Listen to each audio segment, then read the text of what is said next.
Josephine from the Pointe shop, and while working at the San Francisco Ballet, I have the pleasure of fitting the San Francisco Ballet school dancers as well. I'm here with Seehyun. She's from Korea, from my hometown. So last year, she went to Prix de Lausanne, which is one of the most prestigious competitions in the world, and that is why she is at the San Francisco Ballet today. We're gonna watch her performance. I'm going to specifically look at her pointe shoes. 다시 볼 때 뭐 힘든 게 없어? 그 힘든 부분은 마지막에 나오긴 하는데.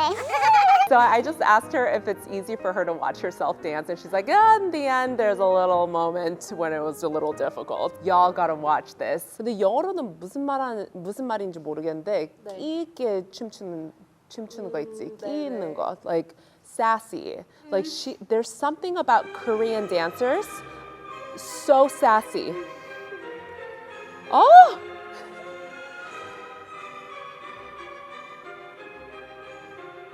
근데 여기서 보니까 신발이 예뻐. Like when I watch her in this video, her pointe shoes look stunning.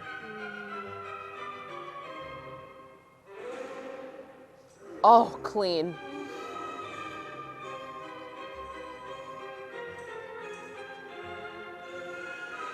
Wow.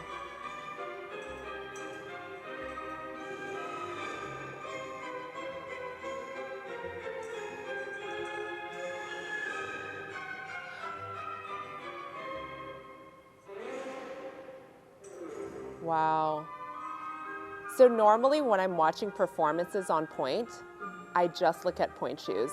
But Seehyun is such a magnificent dancer that I cannot not watch her. Her entire body. It's amazing. Oh. There's a phrase in Korean that I don't even know if there's a translation for it.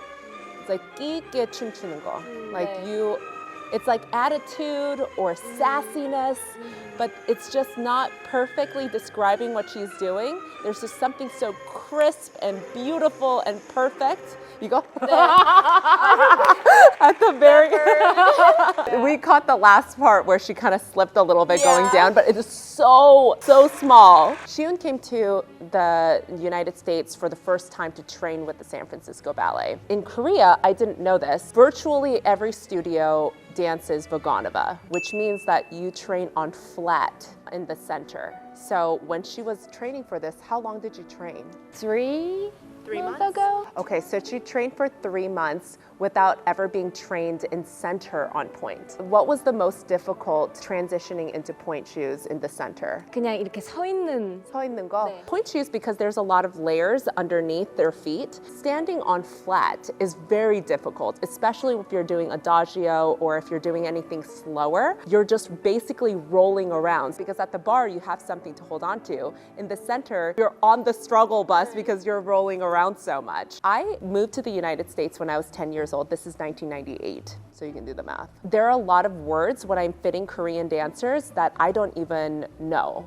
because the pronunciation is so different. There are certain words that I want to say pronouncing in English, and then let's see how the pronunciation in Korean is. Okay, bar. 바, Rehearsal. 리허설, Entrechocot. 앙트르샤, Pointe shoes. 토슈즈.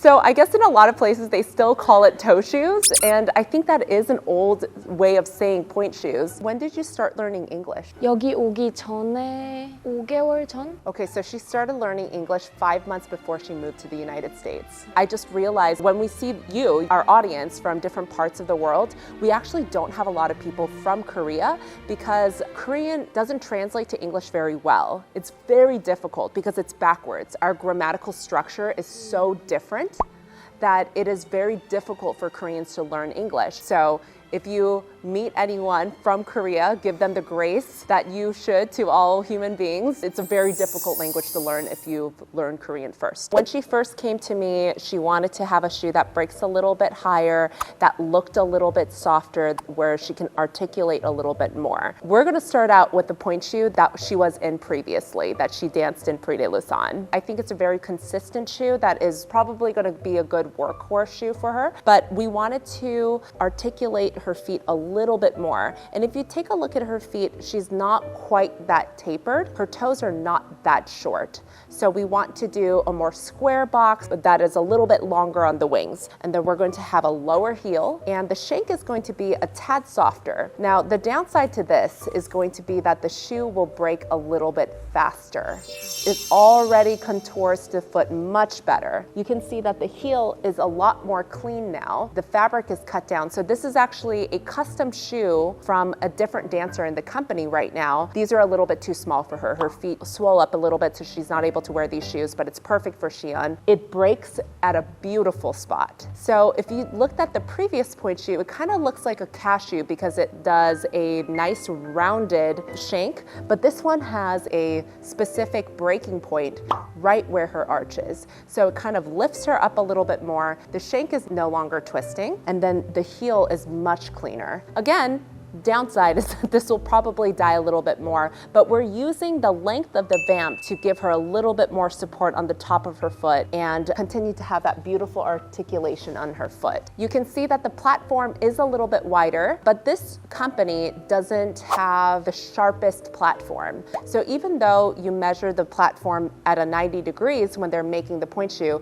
it's not as flat as the previous pointe shoe. We're going to darn the edges of the platform. We want it nice and crisp. The platform is a little bit wider, so she's going to have extra help balancing on point. It's going to be a lot easier for her to work through and stay on point a little bit straighter. That's fitting for a dancer who's like almost at a professional level. At this point in her career, we're trying to just put the final touches on her pointe shoes. I'm looking a lot more at aesthetics than I do with dancers that are in training. The younger dancers, all I'm looking for is something that's functional, something that's going to help her get over on point, something that they can roll through easier.